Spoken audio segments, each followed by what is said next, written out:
जगाला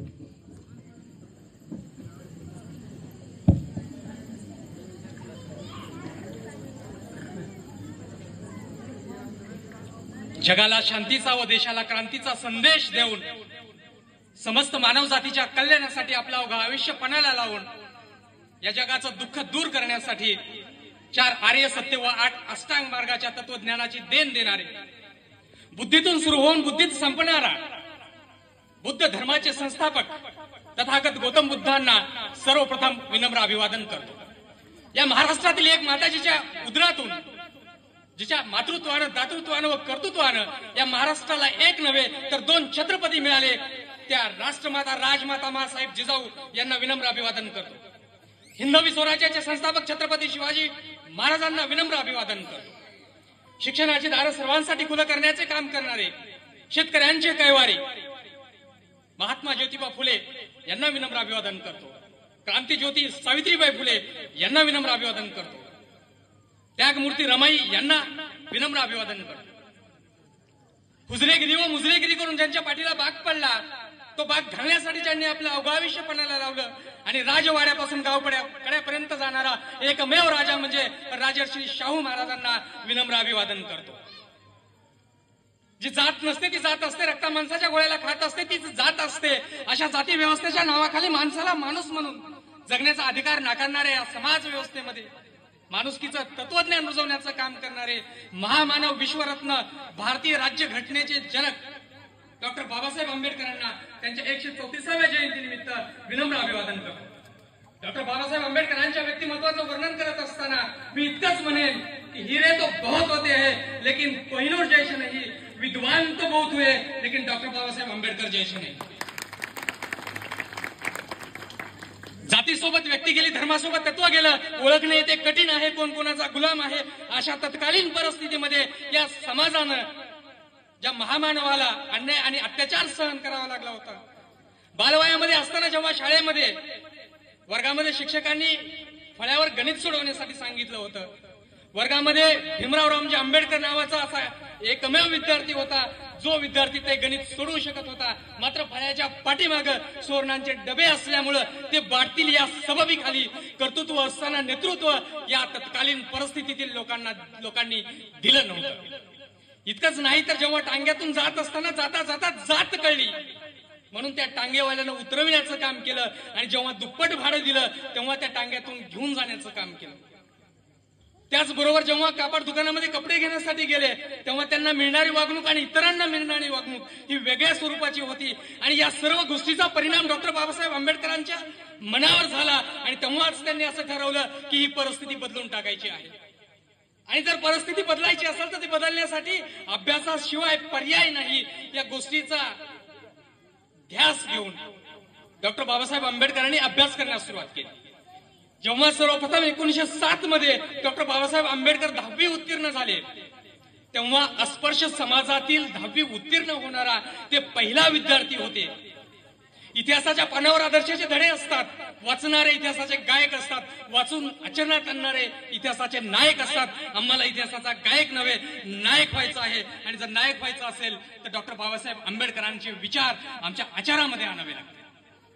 मी माझ्यासाठी जगतो, मी माझ्यासाठी मरतो, आरशात पाहून स्वतःलाच नमस्कार करतो। या संकुचित वृत्तीला छेद देऊन मी समाजाचा देणेदार आहे या उदात्त हेतून या ठिकाणी डॉक्टर बाबासाहेब आंबेडकरांच्या जयंतीचं आयोजन नियोजन व एवढं उत्कृष्ट संयोजन करणाऱ्या सर्वच संयोजक मित्रांना सर्वप्रथम मी धन्यवाद देतो, त्यांचे आभार मानतो।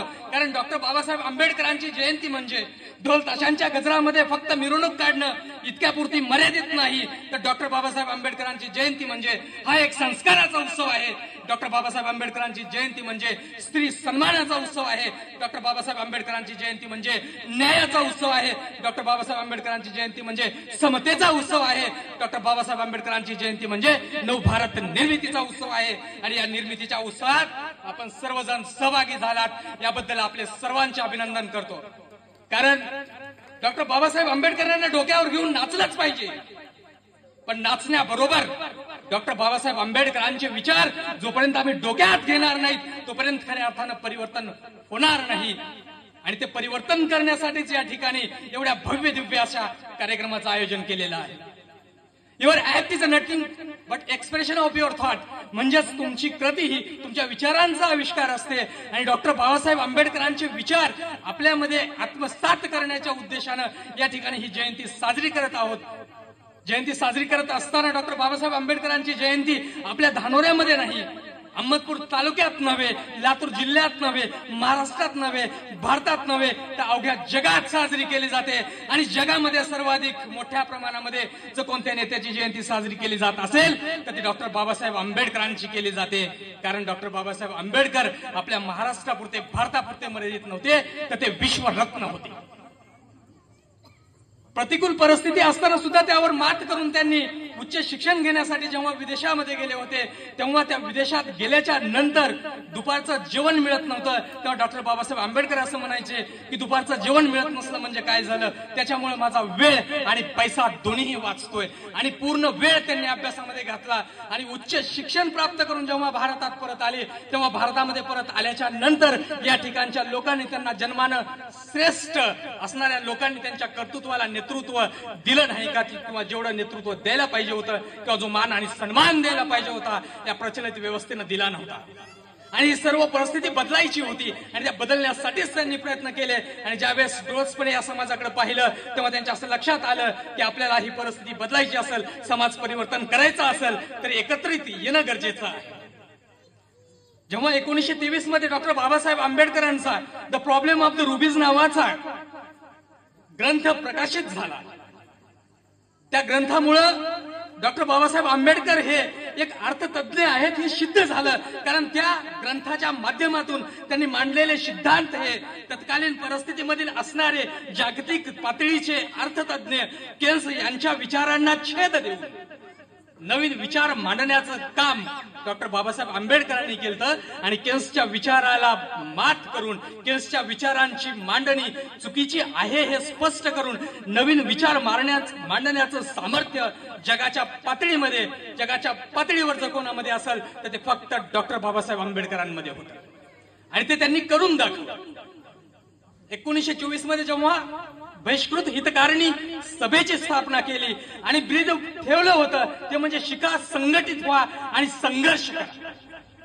कारण डॉक्टर बाबासाहेब आंबेडकरांना माहिती होतं की शिकण्याशिवाय पर्याय नाही, फक्त शिकून चालणार नाही, आम्हाला संघटित व्हावं लागेल. आणि नुसतं संघटित होऊन थांबून चालणार नाही, तर संघर्ष करावा लागेल. याचं छोटं उदाहरण सांगायचं म्हणजे ज्यावेळेस रस्त्याला एक माणूस जात होता, जाता जाता एका ठिकाणी कुत्रं झोपलं होतं, त्यानं दगड घेतला, कुत्र्याला मारला, कुत्रं उठलं पळून गेलं. तोच माणूस पुढे गेला, हातामध्ये दगड होता, पण पुढे होतं ते आग्यामोहळ. त्या माणसाला माहित नव्हतं. कुत्र्याला जसा दगड मारला तसंच त्यानं आग्या मोहळाला दगड मारला. आग्या मोहळाला दगड लागल्याबरोबर आग्या मोहळाच्या माशा ज्या दिशेनं दगड आलाय त्या दिशेनं परत गेल्या आणि त्या माणसाच्या मागे लागल्या. त्यावेळेस पहिल्यांदा कुत्रा पळाला होता, दुसऱ्यांदा माणूस पळाला. आणि डॉक्टर बाबासाहेब आंबेडकरांनाही हेच सांगायचं होतं की आमचा हा निद्रिस्त समाज जोपर्यंत जागा होत नाही आणि नुसता जागा होऊन चालणार नाही, तर त्यानं संघर्ष केला पाहिजे. आणि तोही मधमाशाप्रमाणे संघटित होऊन अन्यायाचा प्रतिकार केल्याशिवाय खऱ्या अर्थानं यश प्राप्त होणार नाही याची जाणीव डॉक्टर बाबासाहेब आंबेडकरांना होती. आणि म्हणूनच ज्या कालखंडामध्ये 1927 मध्ये त्यांना चौदार तळ्याचा सत्याग्रह करावा लागला. अरे जे निसर्ग निर्मित पाणी होतं, ज्या पाण्यावर या ठिकाणच्या हिंदूंचा, मुस्लिमांचा, शिखांचा अधिकार होता, इतकंच नव्हे तर गुरे ढोरे पाणी पित होते, मात्र अस्पृश्य समाजाला पाणी पिण्याचा अधिकार नव्हता. तो अधिकार देण्यासाठी डॉक्टर बाबासाहेब आंबेडकरांना 1927 मध्ये पाणी पेटवावं लागलं. अख्ख्या जगामध्ये वार्ता गेली आणि ते पाणी पेटवण्याचं काम डॉक्टर बाबासाहेब आंबेडकरांनी केलं. आणि मग सर्वांसाठी पाणवटे खुले झाले होते. जेव्हा डॉक्टर बाबासाहेब आंबेडकरांनी काळाराम मंदिर सत्याग्रह केला तेव्हा त्यांना मंदिरात स्वारस्य नव्हतं, मात्र समाजामध्ये समता निर्माण करण्याच्या उद्देशानं डॉक्टर बाबासाहेब आंबेडकरांनी काळाराम मंदिर हा सत्याग्रह केला. ज्यावेळेस इंग्रज सरकारनं गोलमेज परिषद घेण्याचे ठरवलं 1930 मध्ये, त्यावेळेस पहिल्या गोलमेज परिषदेला अस्पृश्यांचे प्रतिनिधी म्हणून डॉक्टर बाबासाहेब आंबेडकर गेले, भाषणासाठी उभं टाकले आणि इंग्लिशमध्ये त्यांनी असं लिखित असं स्पष्ट भाषण केलं. त्यावेळेस रॅमसे मॅकडोनाल्ड इंग्लंडचे, त्यांनी सुद्धा डॉक्टर बाबासाहेब आंबेडकरांची मुक्त कंठानं स्तुती केली आणि जगातील एक उत्कृष्ट वक्ता म्हणून डॉक्टर बाबासाहेब आंबेडकरांचं नावलौकिक झालं. जेव्हा डॉक्टर बाबासाहेब आंबेडकर भाषणाला उठले तेव्हा असं म्हणाले की मी या ठिकाणी अशा लोकांचं प्रतिनिधित्व करण्यासाठी उभा आहे ज्या लोकांना या समाजामध्ये गुलामांपेक्षाही वाईट वागणूक दिली जाते, ज्यांची लोकसंख्या फ्रान्स या राष्ट्राच्या लोकसंख्या इतकी असून भारताच्या 1/5 इतकी लोकसंख्या आहे आणि या लोकांचे घराणे मी तुमच्या समोर मांडण्यासाठी उभा आहे। आणि जेव्हा दुसरी गोलमेज परिषद 1931 मध्ये भरली त्यावेळेस त्या गोलमेज परिषदेचा उद्देश होता तो म्हणजे या ठिकाणी स्वतंत्र मतदार संघ देण्याचा। डॉक्टर बाबासाहेब आंबेडकर दुसऱ्या गोलमेज परिषदेस हजर होते, त्या परिषदेला महात्मा गांधी गेले नव्हते। त्यावेळेस मुस्लिमांना शिखांना स्वतंत्र मतदारसंघ दिले। डॉक्टर बाबासाहेब आंबेडकरांनी दलितांसाठी सुद्धा स्वतंत्र मतदारसंघाची मागणी केली होती, मात्र आणि रॅमसे मॅकडोनाल्ड यांनी ती मागणी मान्यही केली, मात्र महात्मा गांधींना मात्र ही मागणी मान्य नव्हती। तेव्हा रॅमसे मॅकडोनाल्ड असं म्हणाले की डॉक्टर बाबासाहेब आंबेडकर तुम्ही आणि गांधीजी जो निर्णय घ्यायचा आहे तो मला मान्य आहे। आणि जेव्हा गांधीजींना कळालं की डॉक्टर बाबासाहेब आंबेडकरांनी स्वतंत्र मतदारसंघाची मागणी केली आहे तेव्हा येरवडा या ठिकाणी तुरुंगामध्ये असताना त्यांनी प्राणांतिक आमरण उपोषण करण्यास सुरुवात केली। आणि मग डॉक्टर बाबासाहेब आंबेडकरांसमोर दुसरा कुठला पर्याय उपलब्ध राहिला नाही आणि मानवतेच्या दृष्टिकोनातून आंबेडकरांनी महात्मा गांधींचे प्राण वाचविण्यासाठी पुणे करार केला आणि स्वतंत्र मतदारसंघाऐवजी राखीव मतदारसंघ स्वीकारले। 1935 मध्ये जेव्हा स्वतंत्र मजूर पक्षाची स्थापना केली आणि 18 पैकी 14 जागी त्यांनी विजय प्राप्त केला, त्याच कालखंडामध्ये त्यांनी एक घोषणा केली होती येवले या ठिकाणी की मी हिंदू म्हणून जन्मलो असलो तरी सुद्धा हिंदू म्हणून मरणार नाही। आणि नंतर मग धर्माच्या बाबतीत त्यांनी विचार करत गेले। 1942 मध्ये जेव्हा ते मजूर मंत्री झाले त्यावेळेस मजूर मंत्री झाल्याच्या नंतर त्यांनी या ठिकाणच्या मजुरांना या ठिकाणच्या लोकांवर होत असणारा अन्याय दूर करण्यासाठी वेगवेगळ्या योजना आखण्याचं काम केलं। त्याचबरोबर जेव्हा भारत देश स्वतंत्र झाला आणि राज्यघटना निर्मिती करण्याचं ठरवण्यात आलं त्यावेळेस मसुदा समितीचे अध्यक्ष डॉक्टर बाबासाहेब आंबेडकर हे झाले। आणि डॉक्टर बाबासाहेब आंबेडकरांनी स्वतःच्या शरीराचा विचार न करता या देशाला राज्यघटना देण्यासाठी अविरत असं 14 दिवस एकाच ठिकाणी बसून राज्यघटना निर्मितीचं काम केलं। आणि लोकशाहीची जननी म्हणून इंग्लंडला ओळखलं जात असलं तरी सुद्धा जगातील सर्वात मोठी लिखित राज्यघटना या भारत देशामध्ये तयार झाली आणि हे तयार करण्याचं काम डॉक्टर बाबासाहेब आंबेडकरांनी केलं। डॉक्टर बाबासाहेब आंबेडकरांना या ठिकाणी राष्ट्रवाद मान्य होता आणि जेव्हा या ठिकाणी भाषावार प्रांत रचनेची निर्मिती होऊ लागली त्यावेळेस असं म्हणलं जाऊ लागलं की प्रथम मी मुस्लिम आहे, प्रथम मी हिंदू आहे, प्रथम मी पंजाबी आहे, प्रथम मी महाराष्ट्रीयन आहे याच्यात आणि नंतर मी भारतीय आहे। तेव्हा डॉक्टर बाबासाहेब आंबेडकर असं म्हणाले की प्रथम मी भारतीय आहे आणि नंतरही मी भारतीय आहे, म्हणजे राष्ट्रीयत्वाची भावना मांडण्याचं काम डॉक्टर बाबासाहेब आंबेडकरांनी केलं होतं। जेव्हा डॉक्टर बाबासाहेब आंबेडकर स्वतंत्र भारताचे पहिले कायदा मंत्री झाले, राज्यघटना अस्तित्वात आली आणि या राज्यघटनेचा गाभा म्हणून हिंदू कोड बिल होतं। ज्या हिंदू कोड बिलामध्ये त्यांनी मांडण्याचा प्रयत्न केला होता तो म्हणजे या ठिकाणी जाती व्यवस्था तर नष्ट होईल, अस्पृश्यता निवारणाच्या माध्यमामधून जाती व्यवस्था नष्ट होईल, पण डॉक्टर बाबासाहेब आंबेडकरांना जाती व्यवस्थेबरोबरच या ठिकाणी लिंग भेद नष्ट करायचा होता आणि त्याच उद्देशाने त्यांनी राज्यघटनेत हिंदू कोड बिल मांडलं होतं। हिंदू कोड बिलामध्ये तरतुदी काय होत्या तर तरतूद अशी होती की जर पहिली पत्नी जिवंत असेल तर दुसरा विवाह करता येणार नाही। वडिलाच्या संपत्तीमध्ये जेवढा मुलाचा अधिकार आहे तेवढाच अधिकार मुलीचा असेल। विवाह झाल्याच्या नंतर त्या मुलीला जे हुंडा रूपानं किंवा जेही दिलं जाईल त्या सर्वांवर फक्त त्या मुलीचा अधिकार असेल। अशा प्रकारच्या तरतुदी हिंदू कोड बिलात मांडण्यात आल्या होत्या, मात्र प्रचलित असणाऱ्या समाज व्यवस्थेनं डॉक्टर बाबासाहेब आंबेडकरांनी मांडलेलं हिंदू कोड बिल म्हणजे आपल्या धर्मावर आलेलं संकट अशा प्रकारचं भासविण्याचं काम केलं। आणि जेव्हा ते हिंदू कोड बिल राज्यघटनेत अंमलात येत नाही ही गोष्ट डॉक्टर बाबासाहेब आंबेडकरांच्या लक्षात आली तेव्हा त्यांनी ठामपणे असं सांगितलं की घटनेचा आत्मा ज्या मी हिंदू कोड बिलाला मानतो ते जर या घटनेत येत नसेल तर माझ्या या मंत्रिपदाला काय करायचंय। आणि म्हणून डॉक्टर बाबासाहेब आंबेडकरांनी आपल्या मंत्रिपदाचा राजीनामा दिला आणि नंतर जेव्हा 1956 मध्ये त्यांनी बौद्ध धर्म स्वीकारला, तेव्हा बौद्ध धर्म स्वीकारत असतानाही त्यांच्या डोक्यामध्ये भरपूर विचार होते. जेव्हा 10वीला उत्तीर्ण झाले होते तेव्हा केळकर गुरुजींनी त्यांना बुद्ध चरित्र दिलं होतं, त्याचा त्यांनी अभ्यास केला होता. इतकंच नाही तर जगातील सर्वच धर्मांचा डॉक्टर बाबासाहेब आंबेडकरांनी अभ्यास केला होता. तेव्हा ते कोणताही धर्म स्वीकारू शकले असते आणि त्यांनी धर्म स्वीकारावा याच्यासाठी इतर धर्माच्या लोकांनी डॉक्टर बाबासाहेब आंबेडकरांना प्रलोभन सुद्धा देण्याचं काम केलं होतं. मात्र या सगळ्यांना बाजूला ठेवून आपल्याच भारत देशामध्ये निर्माण झालेला बौद्ध धर्म त्यांनी स्वीकारला आणि बौद्ध धर्म स्वीकारत असताना सहजासहजी आणि जशा तसा स्वीकारला असून बौद्ध धर्म स्वीकारताना त्यांनी आपल्या सर्वांसाठी 22 प्रतिज्ञा दिल्या होत्या. जेव्हा डोळसपणे आपण या प्रतिज्ञेकडे पाहतो त्यावेळेस काय आहे तर डॉक्टर बाबासाहेब आंबेडकरांनी ते दिलेला एक विचार आहे. तो विचार अशा प्रकारचा होता की तुम्ही या प्रतिज्ञेकडे जर वाचलात, डोळसपणे पाहिलात तर सहजपणे आपल्या असं लक्षात येतं की डॉक्टर बाबासाहेब आंबेडकरांना या ठिकाणी मूर्तीपूजा मान्य नाही.